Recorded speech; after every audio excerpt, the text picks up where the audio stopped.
شكرا. كمان نقعدوا باقي مع الرياضات الفرديه. نعرفوا اللي الجامعه التونسيه للكاراتيه تعودت بصفه دوريه تنظيم تربصات لمتعاطي رياضه الكاراتيه. جات عطله الصيف، عطله المدرسيه عفوا، وتجمع قرابه 400 رياضي من هالاختصاص اضافه الى منتخب 2001 باش يشاركوا في هذا التربص هذا. محمد شريف وشكيب الخويتي. حب يفرد جوانحه، حب يطير، يشق البرور والبحور، يلوج على الحكمه اللي بيها يغوص الإنسان في عالم الروح، عالم المطلق، العالم اللي بدن فيه يتجاوز القدرات العادية. وهذا اللي تمناه صادق كوكا، صاحب الدرجة السادسة بعد الحزام الأسود في الكاراتيه وبطل العالم وأشياء أخرى. صادق كوكا أصلي من مدينة شابة ولاية المهدية، مولود في جانفي 54.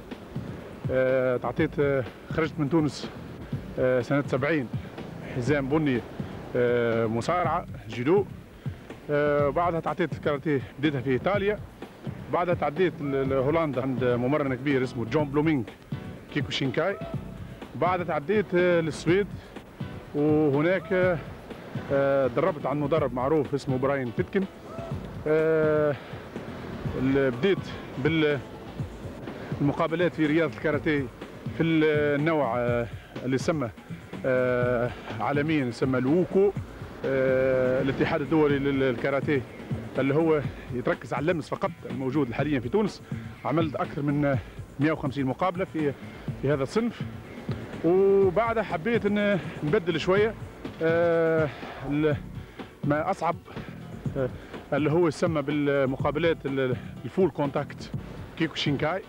صادق كوكا اليوم خذا موقع اخر يحب من خلاله يفيد به بلاده، هو توا المعلم. بمناسبة التربص اللي نظمته الجامعة في مدينة سوسة، وقفنا على مجهوداته ومجهودات الجامعة والفنيين فيها الرياضة للتكوين والرسكلة. بالنسبة لسياسة الجامعة التونسية للكاراتيه والتايكوندو والأنشطة التابعة، عندنا نوعين من الرسكلة.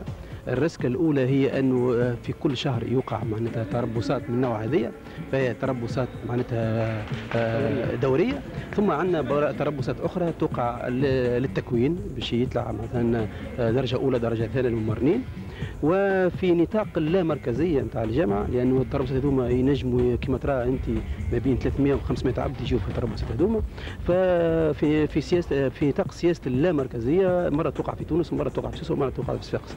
فهنا الرياضيين يجيو اولا ساعه يعملوا رسكله بالنسبه للفنيات نتاع اللي طالبينها احنا باش نهار اخر على مستوى الفرق الوطنيه يكونوا حاضرين. ثم تعديد حزام فما معناتها نقولوا احنا امتحانات باش تعدى من حزام لحزام، لانك تعرف الكاراتيه مش يمكن مش كما رياضات اخرى.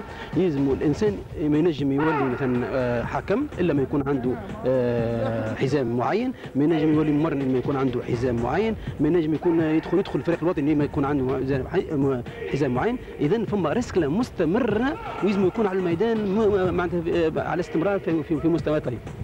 في التربص هذا تلقى مصارعين الكل يلوجوا على مزيد من المعرفة، مزيد من الإتقان والجودة. من ضمن المتربصين منتخب 2001 اللي تربصوا بدأ منذ نهار 24 مارس ويدوم أسبوع كامل. المنتخب هذا يشرف عليه مدربين جهويين. المستوى الجهوي بالنسبة للولاية، بالنسبة للرابطة تونس مستوى طيب مشرف جدا. نشوفه في بالنسبه الاعمار تتراوح بين 16 و 18 سنه. منتخب 2001 بالطبيعه يتراوح الاعمار كلها بين 16 و 20 سنه. عندنا بالنسبه ل 16 و 18 واللي هي تسمى بادره طيبه جدا انه نلقاو لاعبين في مستوى دولي. وثم مدرب وطني يشرف على العمليه ككل. البرمجه مسطره معناتها من طرف الجامعه ومعناتها بموافقه سلطه الاشراف. عندنا تدريبات نقوم بها في نطاق على النطاق الجهوي. هذوما ثم المنتخبات الجهويه يشرف عليها مدربين مساعدين. اولاد تونس وبناتها عندهم ما يقولوا في فنون القتال وقادرين على التألق. قبل النهايه البطل صادق كوكا يقول نصيحته لاحباء الرياضه اللي يفهموه برشا. نشوف هنا في بعض الرياضيين التونسيين في الكاراتيه في عمر 23 سنه انقطع عن الرياضه بصفه عامه وحب يصبح ممرن. هذا خطا كبير، فهمتني ولا؟ لانه في العمر هذاك هو وين يبدا المقابلات الصعبه وين ياخذ خبره وينجم يواصل ويولي يجيب نتائج كبيره. الكاراتيه رياضه بدات تثمر الالقاب والتتويجات، وننتظر المزيد من التالق والقوه لها الرياضه.